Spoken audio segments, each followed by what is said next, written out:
Hello दोस्तों, मैं मुकेश स्वागत करता हूं आप सभी का हमारे YouTube चैनल एपीसी एकेडमी में। दोस्तों, आज हम नागरिकता संबंधित उपबंधों के बारे में जानेंगे। हमारे संविधान का भाग 2 नागरिकता संबंधित प्रावधान करता है और साथ में संसद ने एक कानून बनाया है, भारतीय नागरिकता अधिनियम 1955। तो अगर मौजूदा स्थिति को समझा जाए कि नागरिकता देने या लेने के बारे में जो प्रावधान है वो कहाँ देखने को मिलते हैं, भारतीय नागरिकता अधिनियम 1955 में।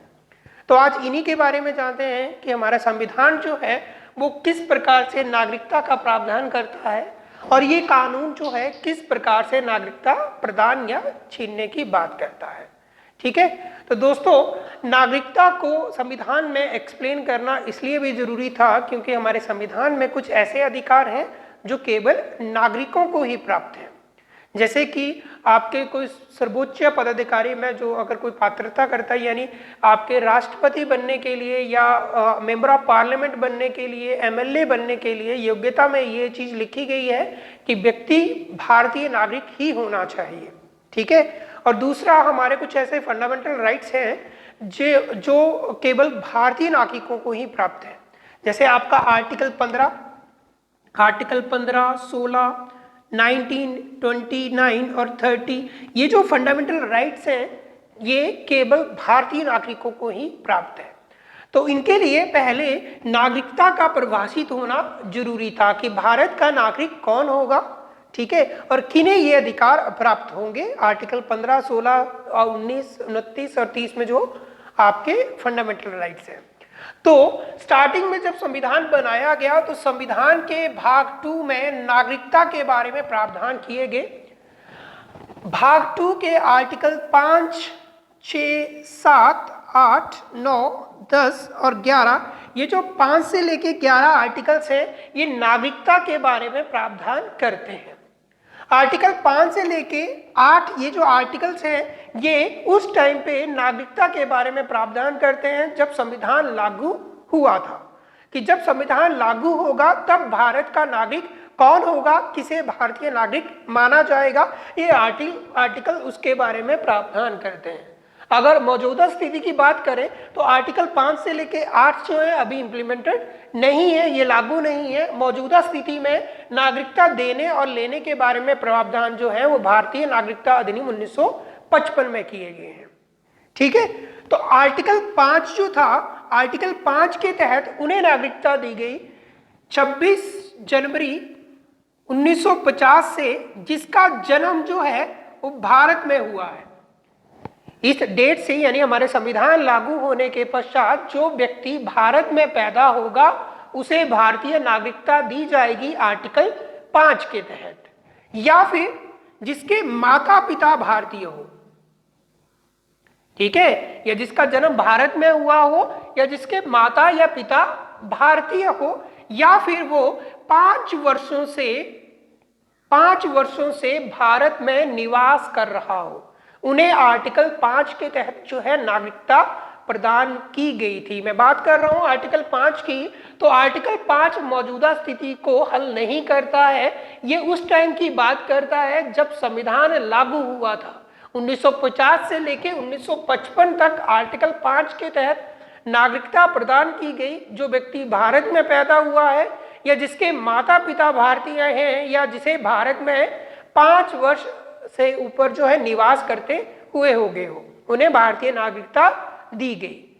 आर्टिकल 6 के तहत पाकिस्तान से आए हुए शरणार्थियों को नागरिकता प्रदान की गई। इसके लिए डेट रखी गई कि जो व्यक्ति 19 जुलाई 1948 से पहले पाकिस्तान से भारत आए, शरणार्थी जो भारत आए, उन्हें आर्टिकल 6 के तहत जो है नागरिकता प्रदान की गई। याद रखिए, 19 जुलाई 1948 से पहले जो पाकिस्तान से भारत आया उन्हें आर्टिकल 6 के तहत नागरिकता प्रदान की गई। अब ये 19 जुलाई 1948 डेट्स क्यों जरूरी है, कि इससे पहले ही क्यों?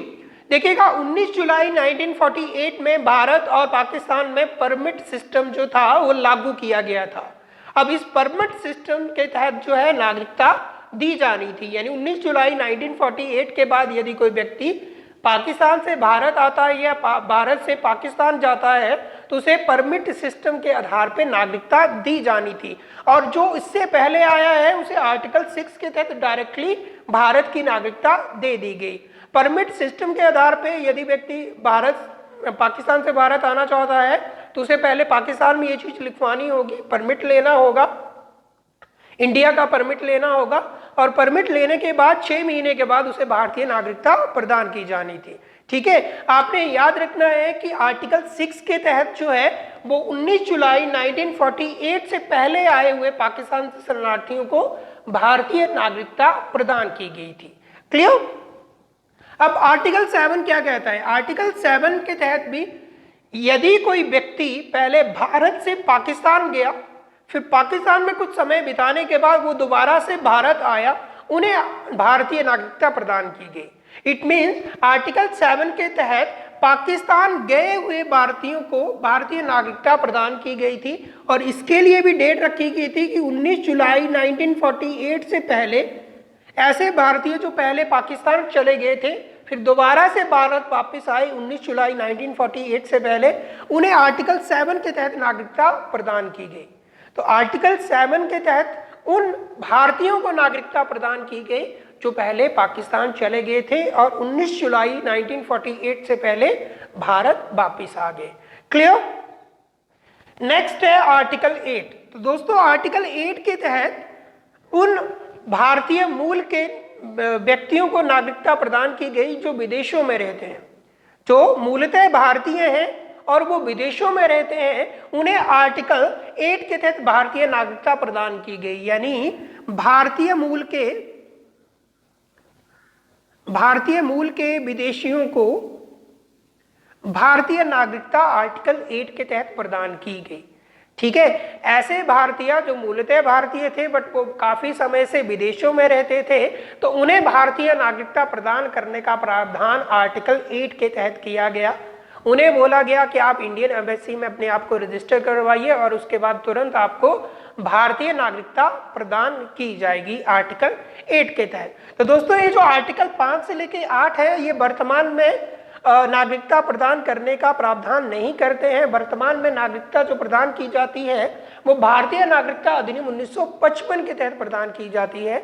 ये जो आर्टिकल 5 से लेके 8 है ये उस टाइम की स्थिति को हल करते हैं जब संविधान लागू हुआ था, तो उस टाइम पे भारतीय नागरिक कौन होगा, किसे भारतीय नागरिकता प्रदान की जाएगी, इसके बारे में ये प्रावधान करते हैं। ठीक है, आर्टिकल 9। तो दोस्तों आर्टिकल 9 के तहत जो है वो भारतीय नागरिकता की समाप्ति के बारे में प्रावधान किया गया।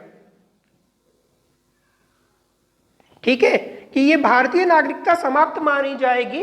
तो आर्टिकल 9 के तहत यदि कोई व्यक्ति दूसरे देश की नागरिकता ग्रहण करता है तो आर्टिकल 5, 6, 7, 8 के तहत उसे भारतीय नागरिकता प्रदान नहीं की जाएगी। यदि किसी व्यक्ति को दूसरे देश की नागरिकता प्राप्त मिली है तो उसे भारतीय नागरिकता नहीं मिलेगी, पहले उसे वो नागरिकता छोड़नी होगी तभी वो भारतीय नागरिकता प्राप्त कर सकता है।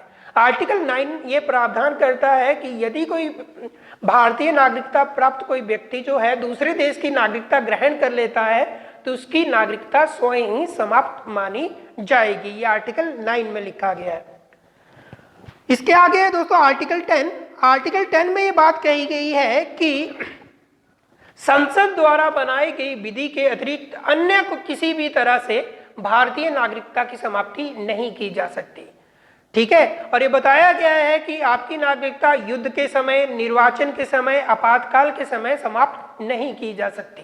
तो आर्टिकल 10 ये प्रावधान करता है कि किसी भी व्यक्ति की नागरिकता जो है वो संसद द्वारा बनाए गए किसी कानून के तहत ही समाप्त की जाएगी। कोई व्यक्ति विशेष किसी की नागरिकता समाप्त नहीं कर सकता। क्लियर? नेक्स्ट है आर्टिकल 11। दोस्तों आर्टिकल 11 बहुत जरूरी है। आर्टिकल 11 में संसद को यह अधिकार दिया गया कि वो नागरिकता संबंधित कानून बना सकता है, और इसी आर्टिकल को आधार बना के 1955 में भारतीय संसद ने भारतीय नागरिकता अधिनियम को पारित किया और बाद में से 1955 में इंप्लीमेंट कराया गया। ठीक है, तो आर्टिकल 11 जो है वो संसद को नागरिकता संबंधित कानून बनाने का अधिकार देता है, और इसी आर्टिकल को आधार बना के, इसी आर्टिकल का यूज करके भारतीय संसद ने भारतीय नागरिकता अधिनियम 1955 बनाया। क्लियर? कई बार एग्जाम में पूछा जाता है कि किस अनुच्छेद के तहत भारतीय संसद नागरिकता के संबंध में नियम कानून बना सकती है, तो आर्टिकल 11 में ये आप संसद को पावर दी गई है। तो चलिए दोस्तों अभी पढ़ते हैं भारतीय नागरिकता अधिनियम 1955। अब दोस्तों ये कानून है, ये भारतीय संसद के द्वारा एक कानून बनाया गया है और इस कानून बनाने का अधिकार जो है आर्टिकल 11 में संसद को प्राप्त है।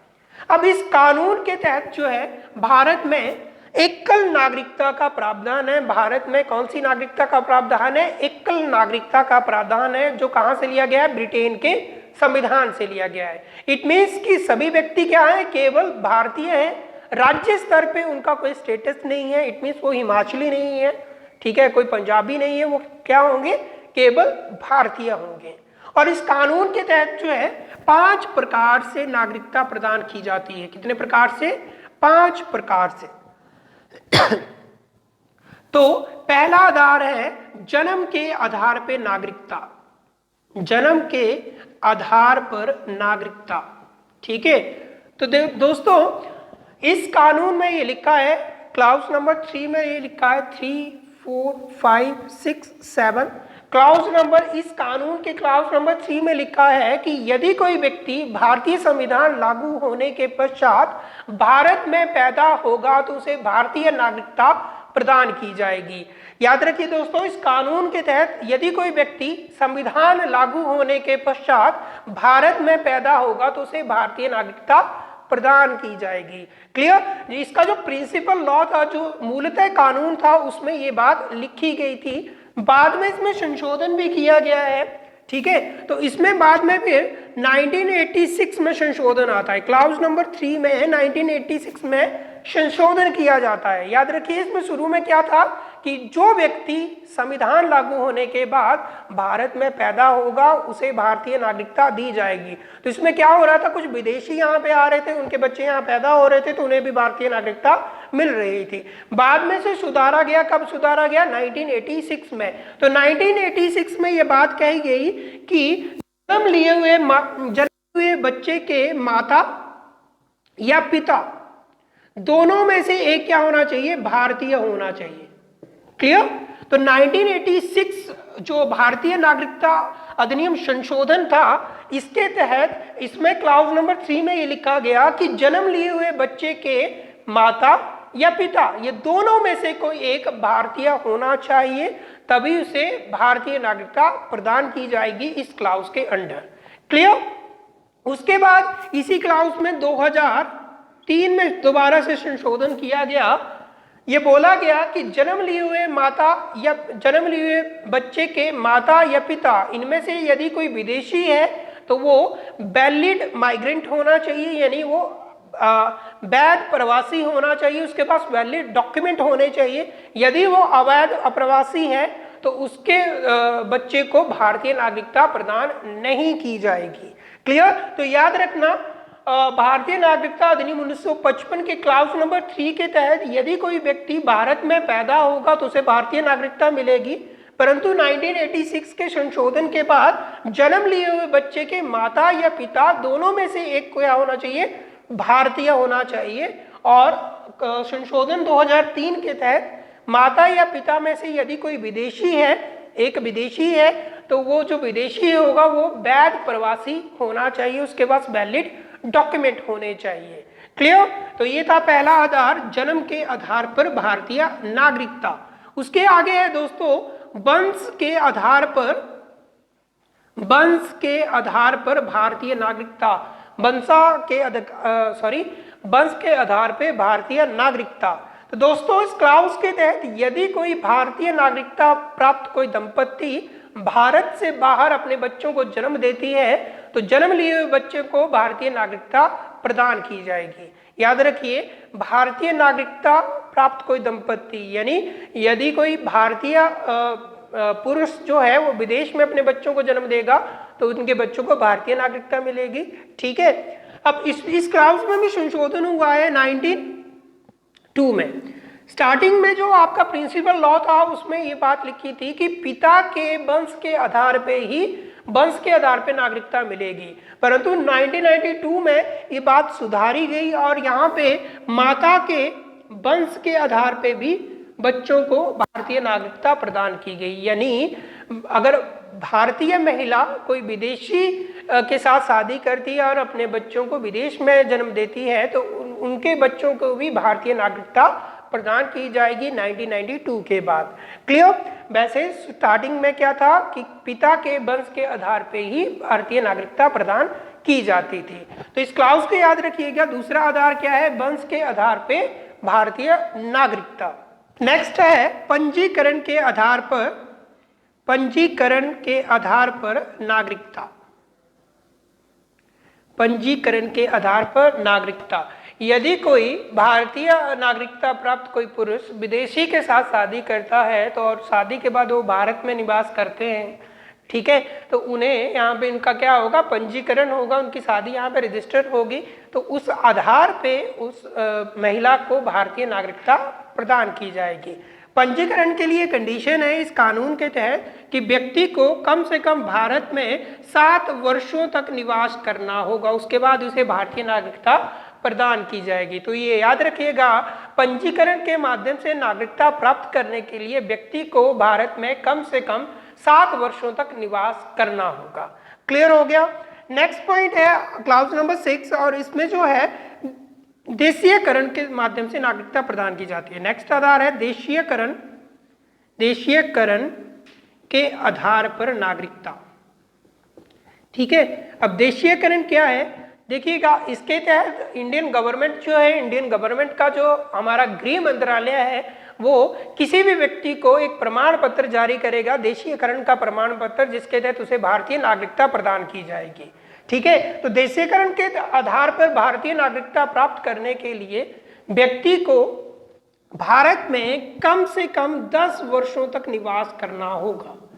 ठीक है, और साथ में वो व्यक्ति जो है कला और विज्ञान में विशेष ज्ञान रखता हो और साथ में उसे 22 राजभाषाओं में से कोई एक भाषा आनी चाहिए, बोलने या लिखने आनी चाहिए, उसे उस भाषा का ज्ञान होना चाहिए। उस व्यक्ति को देशीयकरण के आधार पर नागरिकता प्रदान की जा सकती है। यदि वो भारत में कम से कम 10 वर्षों से रह रहा है, ठीक है, उसे कला या विज्ञान में विशेष ज्ञान हो और साथ में उसे 22 राजभाषाओं में से किसी एक भाषा का ज्ञान हो, उसे देशीयकरण के माध्यम से नागरिकता प्रदान कर दी जाती है।